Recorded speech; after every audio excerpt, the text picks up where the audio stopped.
Brace yourself. You're about to enter the SKOLHole, where we talk anything and everything Minnesota Vikings. Don't forget to bring a change of clothes. It might get dirty. Here are your hosts, Draft Season's own, One Bar and Lust. All right, you like that? You just entered the SKOLHole, and it feels good. I am the Lupagus here, as always, with One Bar. How are you today, One Bar? I'm great. And do you really think if you enter the SKOLHole, it feels good? Yeah, I think it feels great. I think it'd feel a little dry and a little kind of like sand. Maybe your SKOLHole, not mine. Oh, God. I keep mine nice and moist with some chapstick.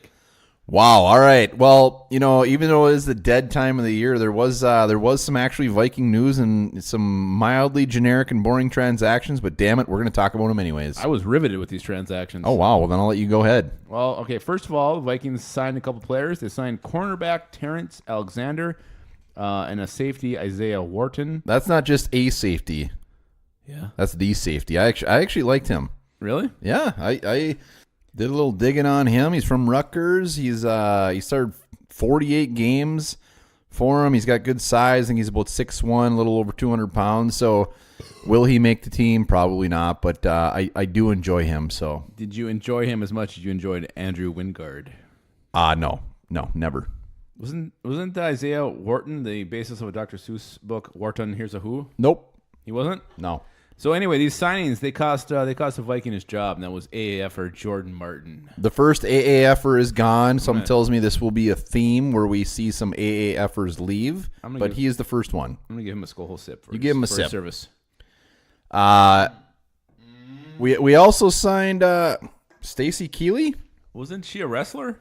No, that was Stacy Keebler, and she had quite the tuchus. And great legs, too. God, I wonder what she looks like these days. I'm going to have to Google image her here shortly. But you know what?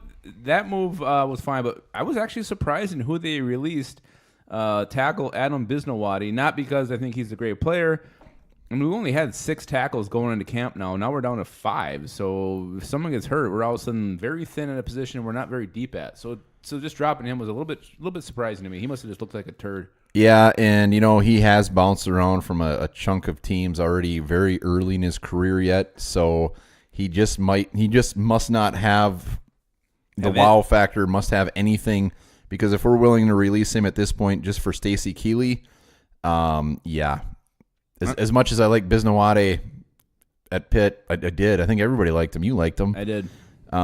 He must just not be good. I'm sorry. I keep picturing Stacy Keebler getting in the ring when she bent over in that little skirt. God. I can't quit thinking of it. I don't even like wrestling. I know she is. Yeah.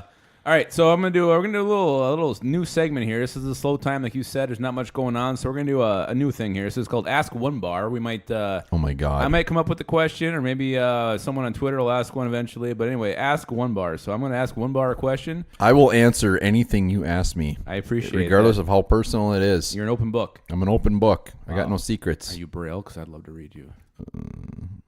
Okay. Anyway, so here's the question. Ask One Bar. Growing up, what was your all-time favorite football-related video game? Wow. Well, that's not as personal as I thought this might be, but I will definitely give you one hell of an answer. Yeah.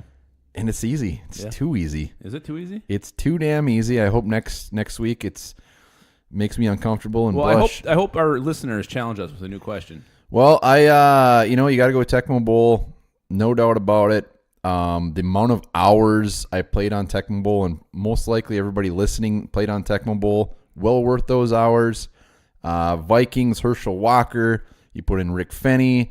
You usually start a season, you get 3 games into it, and even though Wade Wilson is ripping shit up, you put Rich Gannon in just because you can. Yep. You put Rich Gannon in, you put Chris Carter in because it starts with Anthony Carter and Hassan Jones, and you start messing with those lineups. You put punt. You got to change the punt returners. Oh God, I want to play Tecmo Bowl right now. I think you're actually getting erect right now. Woo. Yeah, I agree. Mine though is I actually like the Super Nintendo version where you hit the X button and put Rick Fenny over the top when you're on the goal line situations. I wish Rick Fenny would be able to top of me right now. Love that guy. Yeah, and obviously, there's some great games growing up. NFL Blitz I always had fun with, and obviously Madden. You remember NFL Game Day? They had that mode where you could actually be an expansion team. I love that. So all you could pick was like the free agents available. I think you got a draft, but you actually had to like make your team from these expansion players, like these shitty free agents that were still available. That was awesome. You could name your team. think I was the Cox. Yeah, there was a handful of games that came out, like you said, Blitz, but Madden was obviously the next one, and that's still the big boy. After Tecmo Bowl was Dunzo, you get Sega, you get Madden. It was fantastic, but Tecmo Bowl will always live in our hearts, and we still play that damn game, and I still put in Rich Gannon just for the hell of it. Well, we have a tournament every sucks. year. We have a tournament every year, and I did not do well last year. Rich Gannon throws it 50 yards over a wide open Anthony Carter every time, but you got to keep him in. Remember we played that around Christmas time, and we'd play that, and you'd also play that damn Chipmunk song? Yeah, I did. One they wanted the hula hoop.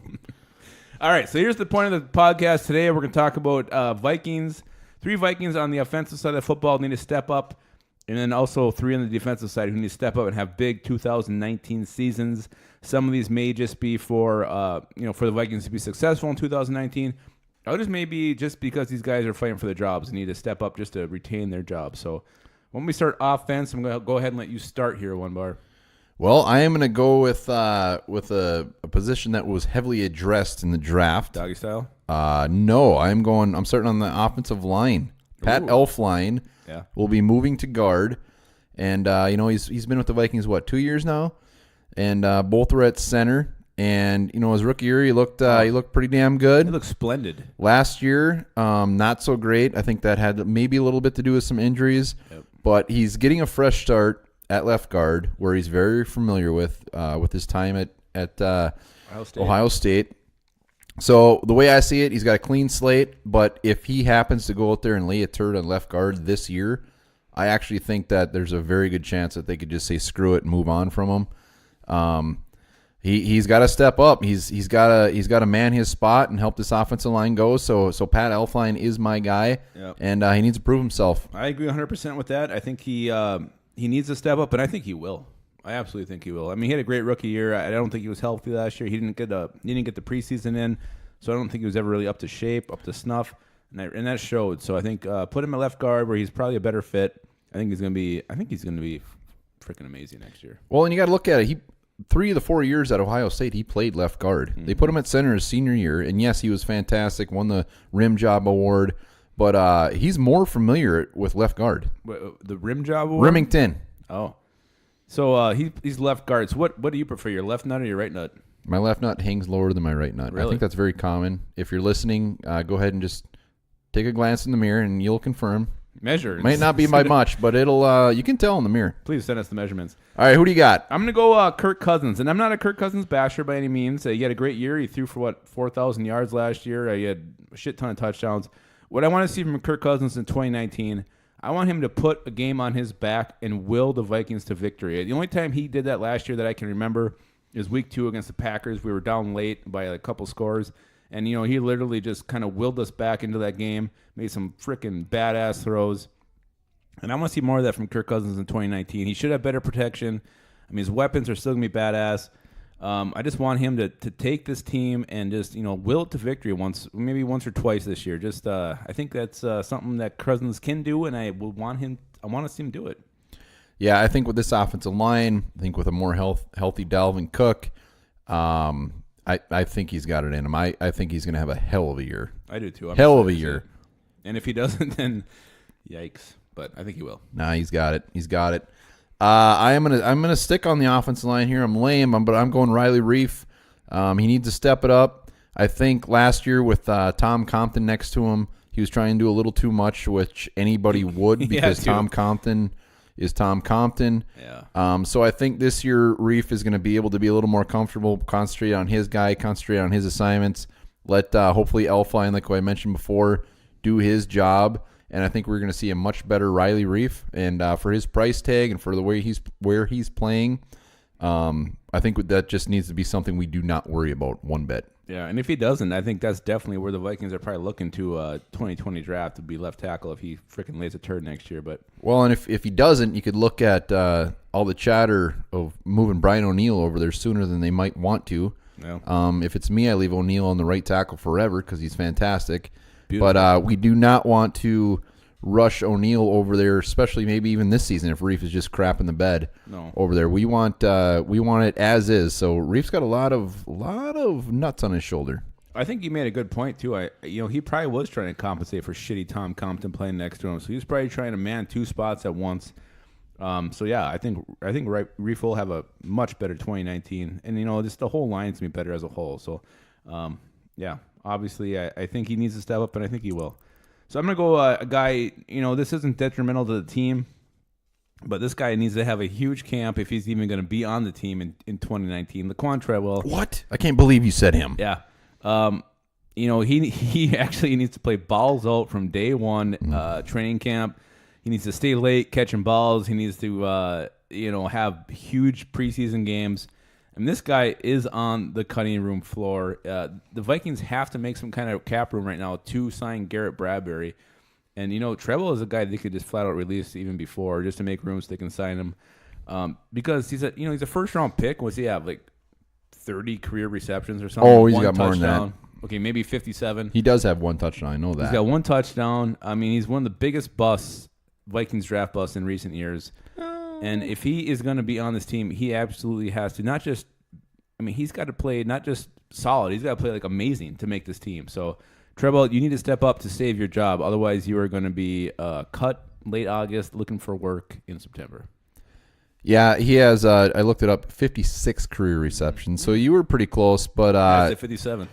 Honestly, I mean, you said everything that needed to be said about Treadwell. Great. When all is said and done, I don't think he's on the team. Yeah, especially with these rookies they brought in, and you got Chad Beebe last year who showed some stuff. So, I think the chances of him not making the team are much better than him making the team. So he's really got to play out of his freaking head. Yeah, I think he is going to be cut. Unlike my dear friend from high school, Maitland. Yeah. That's it. Or no, we still got more only was offense. he not circumcised. He wore rec specs. Yes, he did, and he wore them well. My next one is Dalvin Cook, running back. He needs to step up. Why? Well, Latavius Murray, his sidekick, is Gonzo. Murray held his own as far as those tough yards, and I know we got Madison in the draft, but this offense is going to be heavily dependent on what Cook does. He hasn't played a full 16-game season yet. I mean, he's only 2 seasons in, but he needs to stay healthy. When he is out there and he's running the ball, he's proved himself. But I mean, this guy is looked at as a game changer, and in 2 years, he's got four touchdowns on the ground and 2 receiving touchdowns. So he's going to need to step up, be a big part of this offense, and make defenses shaking their boots. Yeah, I'm 100% on board with you on this one. He's shown flashes here and there of what he can be, but the guy just can't stay healthy. And whether it's, is he a China doll or is he just unlucky? I don't know, but Cook needs to put together a 16-game season, and this guy should be catching 60 balls a year and scoring, damn near 20 touchdowns combined. That's the kind of ability he has, and he has shown flashes, but we need to see the entire thing, and I hope this is the year Dalvin Cook can put it together. And when he's out there, make no mistake, he makes plays. He's averaging 4.7 yards a carry. He's shifty. He can go to the house anytime he touches it. He needs to stay healthy with the improved offensive line.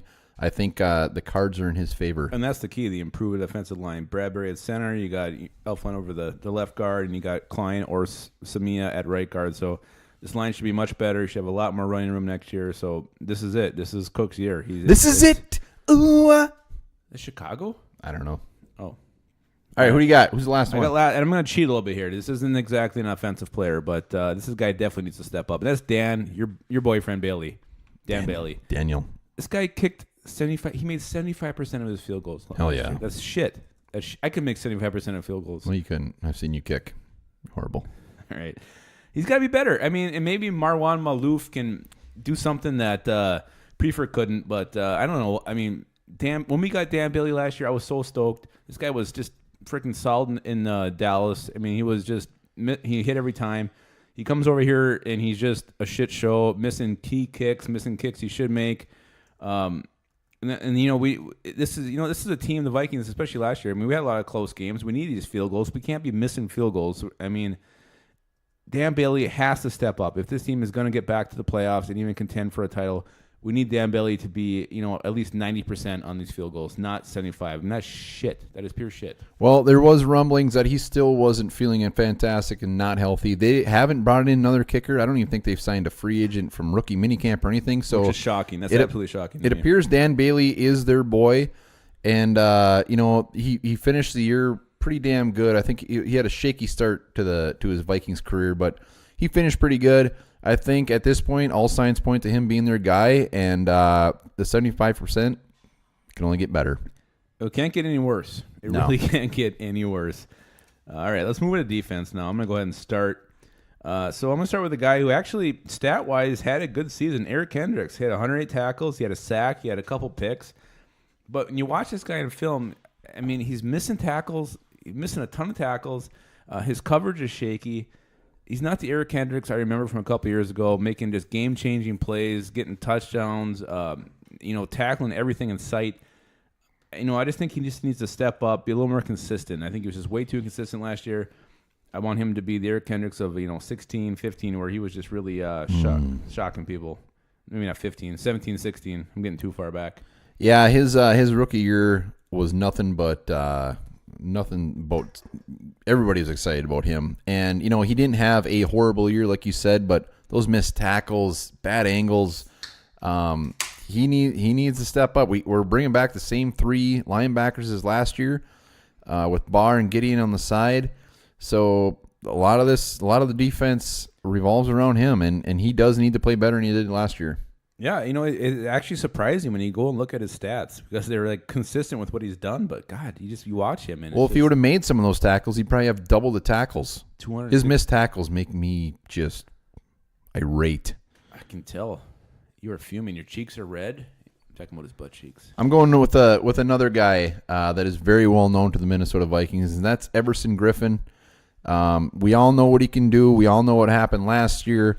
And that's why I think that's a big reason he does need to step up, because with the amount of money he's getting paid, there was rumblings that he might even be back. He might be traded. He might be flat out cut. But you know what? He's back. He restructured.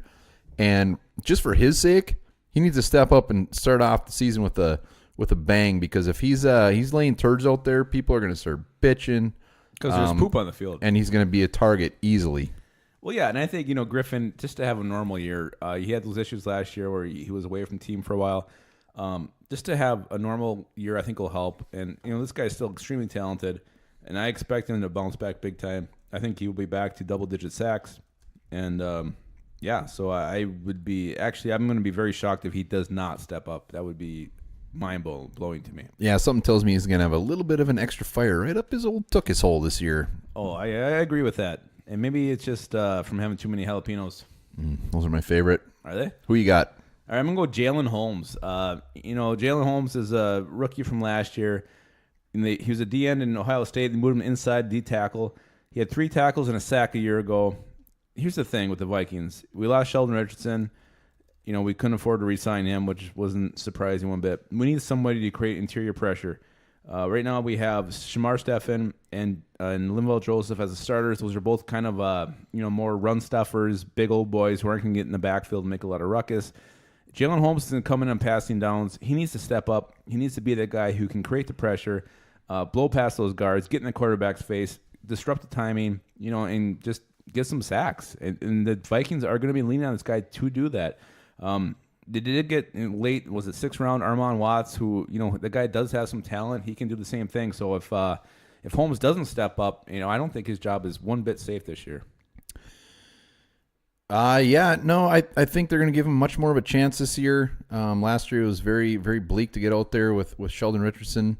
And I think this will be a very, very telling year of what we got in Jalen Holmes. Yeah, I mean, he's a absolute wild card. I have no idea what this guy can bring to the field, and I hope he can.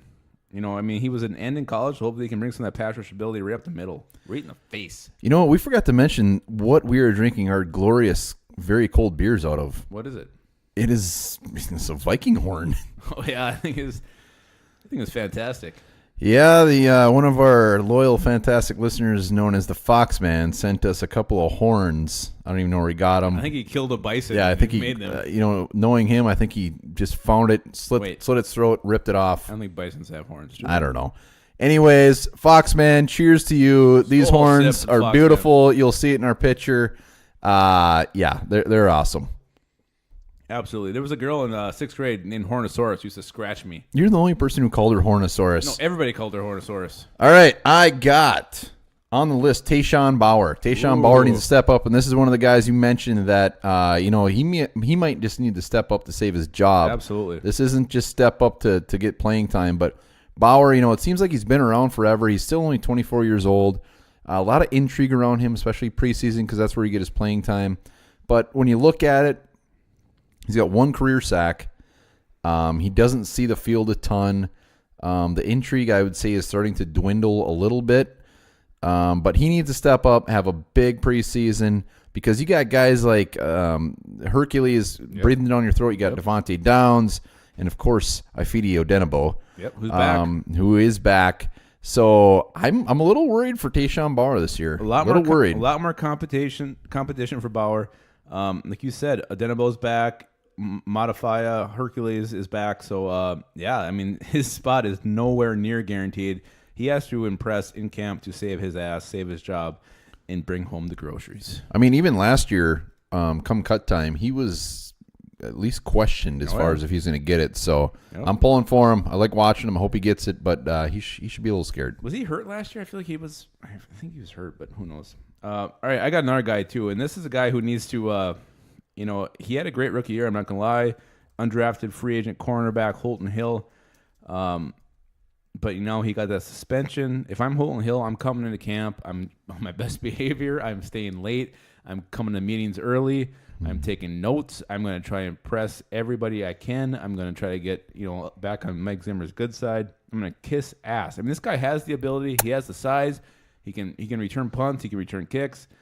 He's a great player. But there was issues with him coming out of college, and now he got suspended.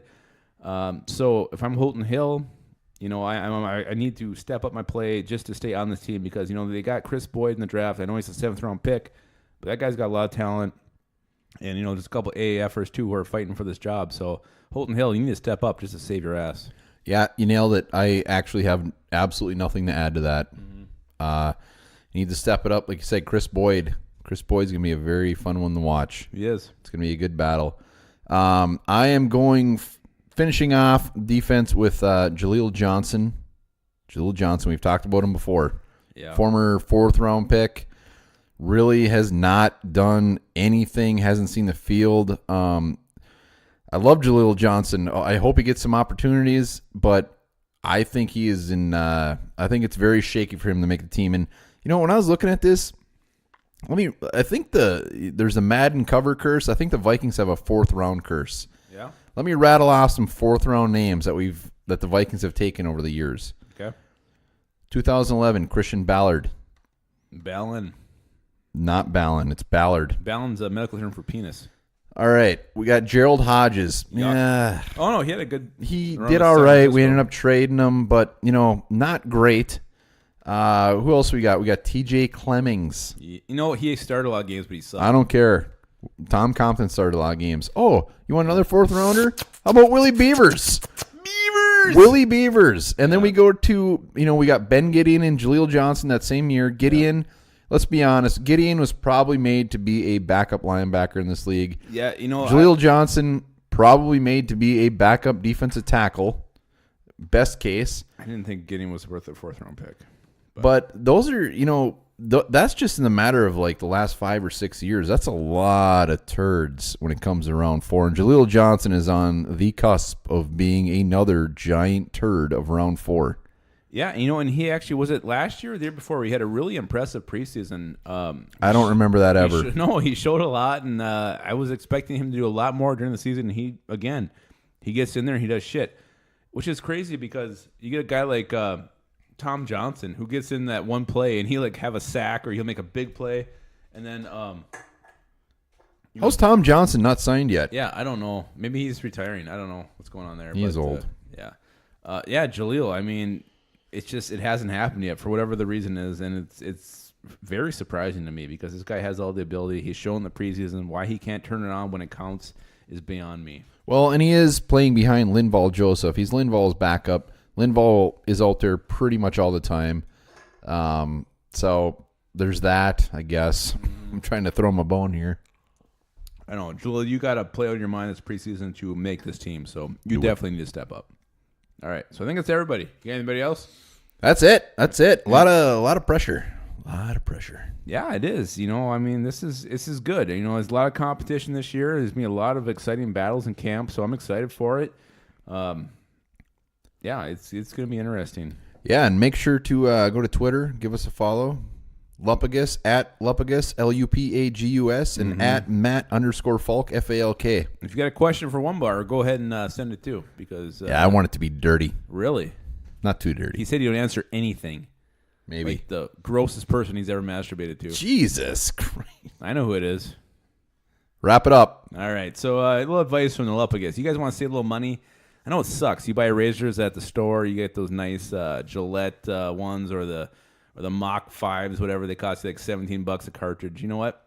I just found out. You go to Amazon, same exact razor. It's not a name brand, but you get like a year's worth of cartridges and the razor for like $11. So save yourself some money and shave off that gross-ass beard or your pubes or your chest. And you do it for $11. So and you save the rest of that money. Maybe buy yourself some rubbers. $11 for a razor. Something tells me you're gonna be dipping your balls in a big old bowl of ice after that. No way. These things are smooth. They're nice.